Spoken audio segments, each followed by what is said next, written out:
네, 안녕하세요. 반갑습니다. MB골드 김태현 매니저입니다. 자, 오늘 서진 시스템 목표가 2차 목표가 같습니다. 근데 뭔가 좀 마음이 하우통, 좀 아픈데요. 자, 아무튼 뭐 목표가 같기 때문에 뭐 당연히 기분 좋고요. 뭐 제가 추구하는 방식 자체는 뭐 임팩트 있는 수익도 중요하겠지만 이 꾸준함이 저는 제일 큰 장점이라고 보고 있습니다. 지난번 김용환 매니저가 제가 산삼 먹었다고 하니까 방송 중에서 와이프 보고 있나라고 했거든요. 제가 봤었을 때 산삼 2뿌리 먹었습니다. 제가 1뿌리 먹어가지고 우리 또 와이프 보고 있나 오히려 제가 이제 좀 부탁을 해야 될 것 같고요.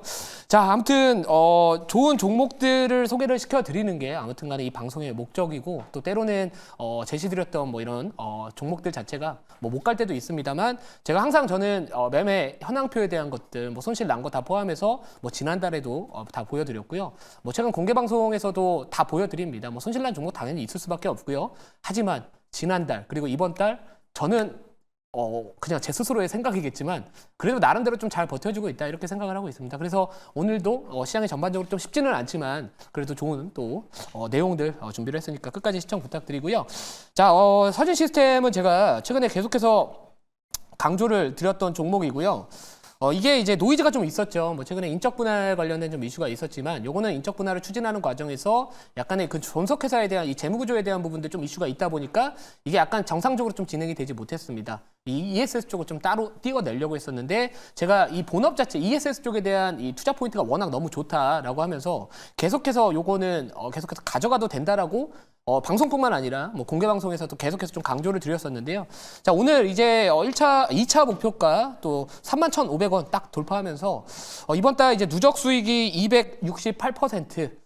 제가 사실 이번 달 목표는 목표가 달성한 종목들 15개, 지난달에도 15개, 그리고 목표 누적 수익은 1차적으로는 200%였고요. 그리고 나서 200% 돌파했기 때문에 이제 300%를 목표로 하겠다라고 말씀을 드렸습니다. 자, 그래서 지금 한 270% 정도까지 올라왔기 때문에 뭐 무난하게 이번 달 그래도 300% 정도까지는 목표할 수 있지 않을까 이렇게 생각을 하고 있고요. 자, 그리고 저는 SFC 쪽은 계속 바라봐야 된다라고 생각을 하고 있습니다. 자, 아쉽게 어제 제가 SK 이터닉스를 이틀 전에는 상한가를 가버려서 편입을 못했는데 또 어제 편입을 했는데 좀 운이 좀 없었을 수도 있고요. 제 실력이 부족할 수도 있겠지만 이 블록딜 매도가 좀 나와주면서 전반적으로 오늘 약간 이 손절가 터치를 했습니다. 자, 하지만 제가 이제 마이너스 한 10% 정도에서 손절을 좀 제한하려고 하다 보니까 이렇게 손절가 터치되면서 이게 올라가더라도 사실 수익률에 반영이 되지는 못하겠지만 저는 그렇게 생각을 합니다. SOFC 테마 같은 경우에는 쉽게 지금 상황에서는 죽을 수 없는 테마라고 생각을 하기 때문에 제가 오늘 녹색 밴드 운영하고 있는 녹색 밴드에서도 10% 정도 급락을 했었을 때도 저는 지금도 저는 좋다라고 보고 있다라고 또 리뷰를 해드렸고요. 지금도 마찬가지입니다. 뭐 아직까지 SOFC 테마가 그 신선도가 좀 떨어진다라고 생각을 하지는 않거든요. 자, 그 이유가 뭐냐면은 결국에 미국의 이제 국채 금리에 대한 그 금리 인하에 대한 이런 기대감이 지금 많이 낮아진 상황입니다. 서비스업, 제조업, 종합 PMI 자체가 예상치보다 좀 크게 높게 나왔고요. 그러면서 최근 이 연준 의원들의 계속되는 매파적 발언이 지속이 되고 있는 상황에서 거기에 힘을 실어줄 수 있는 경제 지표가 발표가 됐다. 자, 그러면 9월달 금리 인하 가능성 자체가 기존에는 인하와 동결의 확률 자체가 7대3, 최근에는 6대4, 그리고 오늘 아침에 제가 확인했을 때 거의 5대5에 가깝게 인하 자체에 대한 기대감이 뒤로 후퇴되고 있습니다.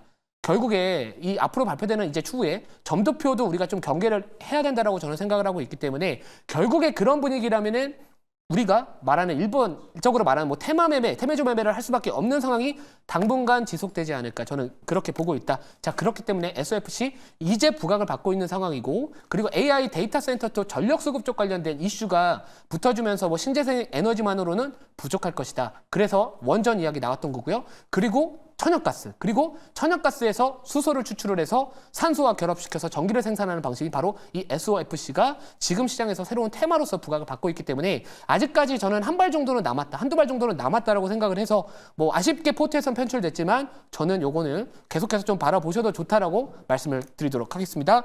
자, 매매 내역 또 보여드릴게요. 뭐 손저가 터치돼서 뭐 마이너스 11% 포트에서 좀 제외됐지만 무서울 거 없습니다. 뭐 저 같은 경우에 물론 주식하면서 이렇게 수십 개의 종목을 하면서 손절가 터치 안 하면서 주식을 한다라는 거는요. 이거는 저는 100% 환상이라고 생각을 하고 있고요. 이번 달에 제가 이제 어떻게 보면 누적 수익이 김용환 매니저보다 조금인가 이제 낮을 수밖에 없었던 이유는 사실 제가 말씀드렸던 종목들 중에서 뭐 실리콘도 지금 120% 이상 거의 130%까지 가고 있는데 좀 많이 급등하는 종목들을 잘 잡아냈음에도 불구하고 2차 목표가를 한 50으로 잡았었으면 저도 이렇게 좀 한 번씩 시원하게 올라갔을 텐데 사실 다 20%, 30% 그리고 이제 한선 엔지니어링 한 40% 정도 잡아냈습니다. 선진 뷰티 사이언스 제가 어제 녹색 밴드에다가 자료 올려드렸습니다. 이 선진 뷰티 사이언스는 바로 이 화장품 소재 쪽 관련해서 최근에 이 선크림 쪽 관련된 소재 기업들이 상당히 주목을 많이 받고 있는데 이 무기자차라고 할 수 있는 무기계 자외선 차단제 쪽 관련된 소재 기업으로 또 최근에 주목받을 수 있다라고 말씀을 드렸고 뭐 ODM 쪽 관련해서도 새로운 사업을 영위하고 있고 또 갑자기 지금 제가 제품명이 생각이 안 나는데 그 화장품 자체 브랜드에 대한 부분들이 5월 달부터 올리브영에 또 판매가 되기 시작을 합니다. 그래서 선진 뷰티 사이언스 같은 경우에는 사실 신규 진입은 당연히 어렵다라고 보나 워낙 지금 시장에서 많이 부각받은 종목이기 때문에 이 종목도 지금 현재 거의 한 70% 정도까지 올라가 있거든요. 여기서 조금만 더 가려고 하면 그래도 한 100% 정도까지는 좀 찍지 않을까 이렇게 한번 기대를 해보도록 하겠습니다. 자, 그러면 오늘 제가 편입할 종목은 이 블룸에너지 관련된 공급사 이력 부각받을 수 있는 종목 다시 한번 또 추후에 편입을 오늘 하도록 하겠습니다. 자, 종목명은 말씀드리면 안 되고요. 지금은 현재가부터 말씀을 드리면 현재가 32,200원. 예, 종목명은 LS 머티리얼즈라는 기업입니다. 자, 최근에 이제 이 기업도 SOFC 관련된 기업으로 주목을 받고 있는 상황이고요. 우선은 자리 자체가 최근에 이제 오랫동안 이 차트 한번 보여주시면은 이 박스권을 그렸던 종목입니다. 자, 그러면서 이제 어제 갭으로 시가로 지금 이 박스권을 돌파를 했기 때문에 저는 이런 갭 자체의 성격을 보통 저는 돌파 갭이라고 보고 있고요.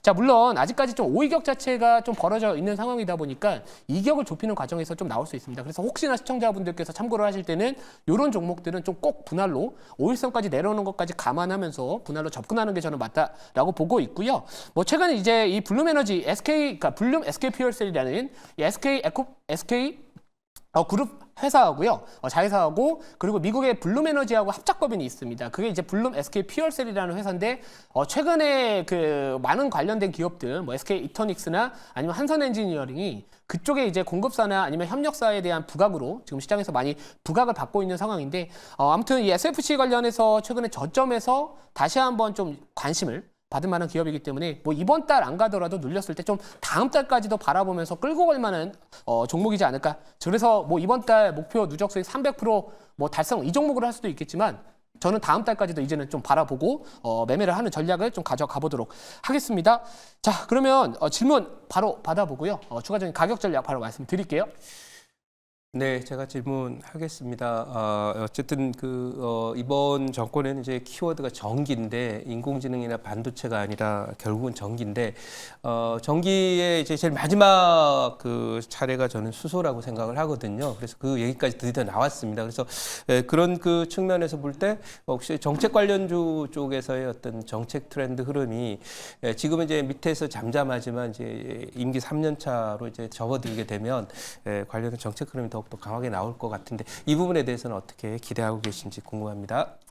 네, 지금 제가 우선 시장 이야기를 좀 말씀을 좀 드리고 싶은 게 뭐냐면은 물론 정부의 정책도 되게 중요한 것 같고요. 이 부분에 대해서 충분히 우리나라 이런 관련된 기업들도 수혜를 받을 수 있다라고 보는데 지금 전반적인 분위기 자체가 이제 9월달 금리 인하 가능성은 지금 낮아지고 있는 상황이라고 보고 있습니다. 저쪽 지금 이전까지는 사실 9월달 그래도 한 번은 하고 그리고 연말에 한번 좀 연준에서 고민하지 않을까 이런 생각을 했는데 뭔가 지금 9월도 좀 어려워지고 있는 분위기가 있기 때문에 전반적인 이 연말에 과연 이제 할 거냐 말 거냐에 대한 부분들로 시장의 포커스가 조금 이동되고 있다 이렇게 생각을 하고 있습니다. 자, 그러면 그런 과정에서는 전반적인 이런 개별 종목 장세 또는 지수 자체가 올라가더라도 좀 이 하방을 상방 자체가 좀 제한될 수 있는 그런 분위기이기 때문에 우선 지금은 철저하게 개별 종목 장세에 대응을 할 수밖에 없는 시장이지 않을까 이렇게 생각을 합니다. 엔비디아 주가가 실적이나 그리고 이런 양면 분할 이슈로 지난밤에 막 급등을 했음에도 불구하고 우리나라 반도체 기업들이 아직까지 엔비디아의 주가 흐름을 따라가지 못하고 있는 부분들을 본다면은 결국에 미국의 통화 정책에 대한 부분들이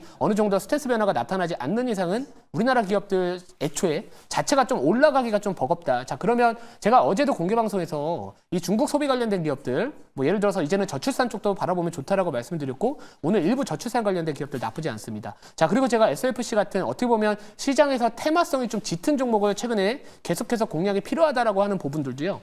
결국 시장 자체 그동안 우리가 뭐 좋아하는 이런 반도체나 이쪽 자체가 아직까지는 막 크게 좀 시세가 올라가려면 결국 저는 미국의 통화 정책에 대한 그 기대감이 후퇴됐던 부분들이 좀 정상화돼야 되지 않을까 이렇게 생각을 하고 있기 때문에 당분간은 좀 방망이를 좀 짧게 잡으면서 개별 이슈 있는 종목들 내에서 좀 트레이딩하는 전략 그거를 반복하는 전략이 좀 맞지 않을까 시장 계획을 좀 이렇게 말씀을 드리도록 하겠습니다.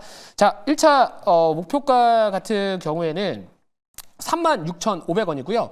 2차 목표가 43,500원 그리고 손절가는 24,500원 말씀을 드리고요. 제가 오늘은 공개 방송이 없습니다만 제가 어제 AS텍과 그리고 선진뷰티 사이언스와 같은 이 화장품 소재 관련된 기업들에 대한 내용을 녹색 밴드에다가 많이 올려드렸습니다. 오늘 이 두 기업 급등을 했고요. 어제 공개 방송에서도 AS텍이라는 기업에 대해서 아주 자세하게 분석을 해드렸으니까 시청 못하신 분들 다시 한번 다시 보기로 보시면 좋을 것 같습니다. 감사합니다.